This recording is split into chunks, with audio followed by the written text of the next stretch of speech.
guys, it's Chrystal Lynn, and I was just feeling inspired. You can hear my horses whinnying in the background. How could I not be inspired with that sound? Sitting out here in Southern California, beautiful weather, and I just thought I'd do my best work off the cuff. I'm having a cup of coffee, so maybe you guys can join me. And I thought maybe we just have a little interactive time together. I don't know, after this Scorpio moon that we just had, once it broke, once it popped like a pimple, that's how I felt. I don't know how you guys felt about it, but it was like this building with this moon, and I was really struggling about the week before the moon. I'm very sensitive to the moon changes, and I was really struggling, just feeling really heavy, really down, really confused, struggling, feeling hopeful. And the night of the moon, I went outside and I just got my computer and I just started writing anything and everything that was on my heart. And it was so awesome because as the moon was right above me, I just started feeling it break, like this heaviness lift, and I started feeling inspired, and the ideas started coming through, and I just started feeling clearer. And so now we're into a week after, and I've just been really feeling good. So I just thought I would share with you guys a couple of things that's been on my heart. I've been getting some emails, and I love getting emails from the younger generation, because you guys are so willing to look at yourselves and ask questions, and so open to really searching out the things for your life. And so I've been through a few stages of life at 44, and I'm still growing. I feel like it's just begun, but I also feel like if I can share any encouragement to anyone else, then that's what I want to do. And so that's what I'm here to do today. One of the things that's been on my heart in talking about astrology is this amazing generational thing that we have going on right now. I don't know how many of you realize how powerful it is that we are entering into this beautiful combination of Neptune and Pisces. Pisces and Neptune, that's their native land. Pisces is very happy in Neptune. Neptune's very happy in Pisces. Any way you look at it, they're really happy together. And this transition happened last year, 2012, and will continue for 14 years. Now, I don't know if you guys realize this or not, but it takes Neptune 165 years to get around the sun. So we have not seen this celebration for 165 years, and our generation gets to experience it.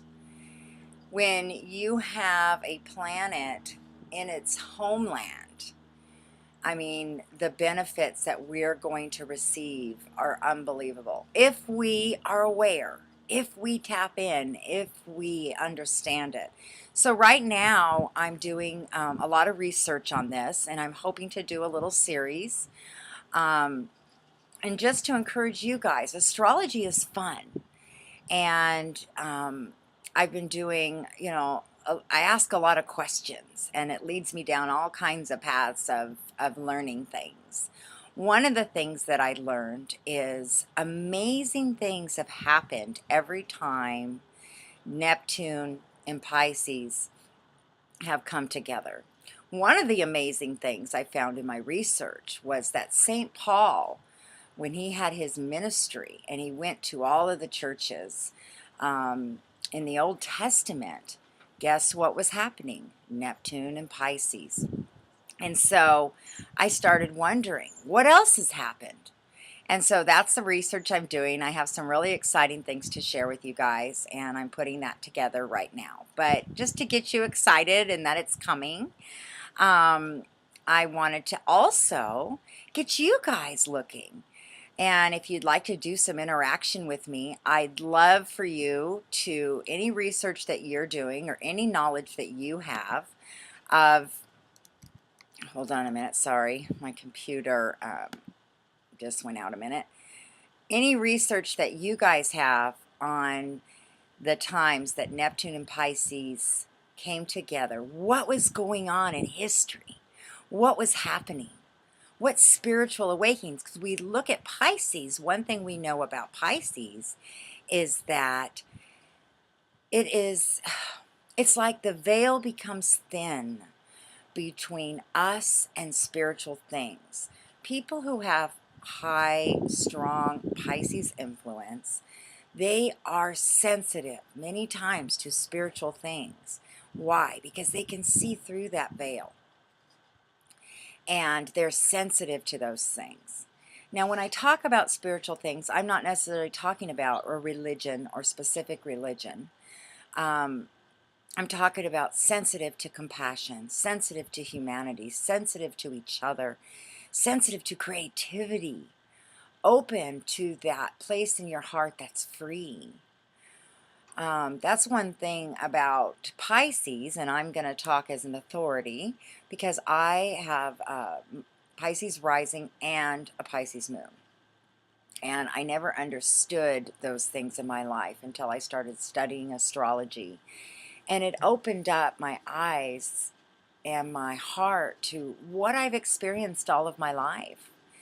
And for many years, I didn't understand that how did I know the things that I know, and you know, my sensitivity to animals. And so now that I have this knowledge, it's just encouraging me even stronger to use my gift and to understand my gift and not to be afraid of it. So I'm really excited about this generational happening right now. We are going to see so many amazing things flood in like water into our generation. We get to experience this. So what are we going to do with it? What are we going to do with it?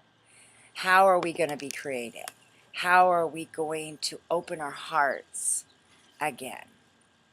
You know, for so many of us, we've just been hurt. We're not wanting to give of ourselves. And Pisces and Neptune is going to be opening us up. It's going to be healing our hearts. It's going to be opening up our imaginations and creativity. What are we going to do with it? What are we going to do with it? So, you know, look around you everywhere right now. What do you see? Look at our social media. I mean, look at Facebook alone. I mean, all of these, all throughout Facebook, you're seeing constant bombarding of, you know, spiritual and positive comments, the little sayings. Everything's about, you know, loving others, loving yourself, forgiving others. People are inspired to share these. It takes us 1 second to press like and be encouraged. We see it everywhere. We also see people doing creative things. They're becoming self-publishers. I mean, we have at our fingertips the access to computers, just like I'm doing right now, sitting out here talking real one-on-one with you, sharing through a computer positive, hopefully positive ideas and concepts to motivate one another, to encourage one another. And so I just want to encourage anybody out there who's watching this. You may be struggling right now. You may be not sure. You may have some really exciting ideas, but you're not sure how to take that next step. Now's the time. We have this powerful push from Neptune and Pisces to come out of behind the scenes, come out behind the veil, and begin to express ourselves. How are you going to use that? How are you going to use that? In the series that I'm working on, I'm going to be talking about throughout history, the radical changes, the radical spiritual movements that have happened during this time, every time these two got together, the radical changes in history. And so what I'd like to do, to not just talk about it, but to put my action behind my mouth, is I've created a little website. I've just got it started. And I also have a Facebook, so these are a couple of avenues that I can use. But if you have something that you really want to share, it could be something you're working on, something you're writing, maybe it's a poem, maybe it's artwork, just something that's been stirring inside of you, but you haven't taken that first step. I'd like to give you an opportunity to share it. If you would like to send me anything, I will share it on my Facebook and my website. Now, I might get bombarded with all kinds of things, but you know what? Let's do it. Let's be there for each other. So many people I know are afraid. You know, they've got their little idea and they don't want anybody to get in their realm. But you know what? I'm a Pisces moon and I love to share. And so I want to make that available. If you need just a place to take that first step, send me an email. Say, hey, I'm thinking about this. It's been on my mind. I've been afraid to take that first step. Maybe you have some artwork. You would like to share it. I have a couple of platforms that I'd be happy to share it for you. How's that? And just get the ball rolling to encourage you, to encourage me, and to encourage each other to use this gift that's coming our way. So anyway, I mean, I guess I could go on and on. I just wanted to make a connection with you guys, be looking for my series. I'm still doing quite a bit of research. If you guys would like to do a little research and help me out and go back in history, some of you Scorpios who love to do investigating, some of you Virgos that also like to do research, tell me, in history, what radical things happened when Neptune was in Pisces? What things happened? If you want to share those with me, you can share them on the comments below. You can send me a private email. I would be happy to credit you for your research and helping me with this. This is just a series I'm doing for everybody, so it's just something we can do together. I've got a few things on my list, and I'd love for you guys to help me add to it. Anyway, these are just some thoughts. If you want to participate with me in a creative outflow, let's do it. Send me your stuff, send me your ideas, and again, I'll put your name on them if you're comfortable with that. I'm not here to take anything from anybody because I have all my own stuff I'm working on, but I'm just here to maybe help you guys take that next step, if that sounds good. All right, so for now, I'll say goodbye, and I'll be talking to you soon. Bye-bye.